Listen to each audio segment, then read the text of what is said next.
ગુજરાત સહિત દેશભરમાં ગરમીનો પારો ચરમસીમાએ છે ત્યારે અરવલ્લી જિલ્લાના લોકો ગરમીમાં શેકાઈ રહ્યા છે। સમગ્ર જીવસૃષ્ટિ ગરમીથી તોબા પોકારી ઉઠી છે ત્યારે ગરમીની ઋતુમાં સગર્ભા મહિલાઓ સૌથી વધુ મુશ્કેલીનો સામનો કરતી હોય છે। ત્યારે અરવલ્લી જિલ્લાના મોડાસાની સાર્વજનિક હોસ્પિટલમાં ગાયનેકોલોજિસ્ટ ડોક્ટર મેહુલ પટેલ દ્વારા સગર્ભા મહિલાઓને ગરમીથી બચવા અને ગર્ભના તંદુરસ્ત વિકાસ માટે સૂચનો બતાવ્યા હતા।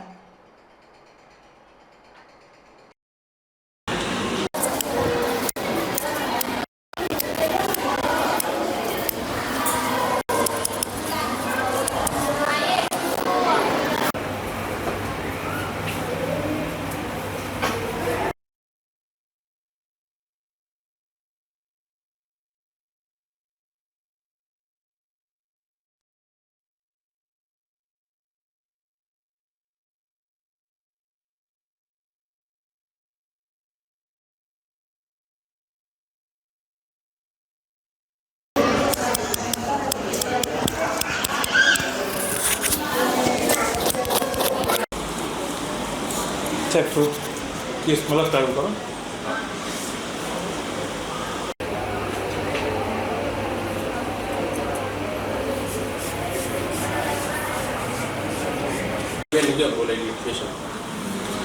હું અહીંયા સાર્વજનિક હોસ્પિટલમાં ગાયનેક ડૉક્ટર તરીકે 6 વર્ષથી ફરજ બજાવું છું, બરાબર। અત્યારે ઉનાળામાં અસહ્ય ગરમી પડે છે, જે તે 47 ડિગ્રી તાપમાન થવાથી સગર્ભા મહિલાઓએ જે ખાસ ધ્યાન રાખવાનું કારણ છે કે જેમ બને તેમ તડકામાં ઓછું નીકળવાનું રાખો, જેમ બને તેમ પાણી વધારે પીવાનું રાખો અને બપોરે એટલીસ્ટ 2 કલાક આરામ કરવાનું રાખો અને રાતે 8 કલાક આરામ, જેનાથી તમારા જે શરીરમાં પાણીનું પ્રમાણ છે તે જળવાઈ રહે અને ડિહાઇડ્રેશન ના થાય, જેથી ગરમીના કારણે ડિહાઇડ્રેશન થવાથી ઘણી વખત ગર્ભવતી મહિલાઓને કોમ્પ્લિકેશન થવાના ચાન્સીસ રહેતા હોય છે। તો મારી એક જ નમ્ર વિનંતી છે કે જેમ બને તેમ ઉનાળામાં જેટલું બને તેમ પાણી પીવાનું રાખો, શરબત સ્વરૂપે પીવો, જ્યુસ સ્વરૂપે પીવો, જે તમને ભાવે તે પ્રમાણે પીવાનું રાખો।